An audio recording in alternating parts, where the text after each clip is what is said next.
Hüquq bilimi neçələr yerə bölünübdür.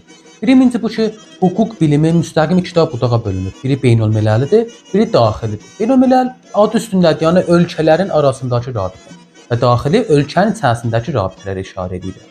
Daxili özü bölünübdür xüsusi və ümumiyə. İndi xüsusi rabitədir beyn ahad-ı camiə, ahad-ı camiənin arasındakı rabitə və arasındakı hüquqi dəavilər bu onun der vaqa xüsusi hüququ göstərir. Deyilə bilər məsələn, hüquqi ticari vardır, mədəni var və elə.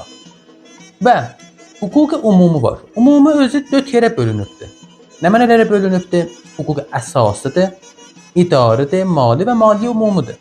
Hər ölkə elə ki istəyir işin başlaya, hər hökumət elə ki istəyir işin başlaya, birinci işi ki gərək görə qanun əsası tədvin eləməkdir. Necə ki görürük Cümhuriyyət İslamı İran özü sal 1358-də qanun əsasını tədvin elədi. Yəni bir il inqilabdan sonra, bir ildən də az.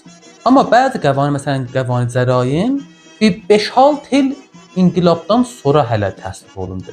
Bəs birinci və yap mühüm, yap önəmli hüquq və qəvanin qanun əsasıdır ki, bər əsası o bizim ölkə dayanır. Hər ölkə bər əsası o dayanır.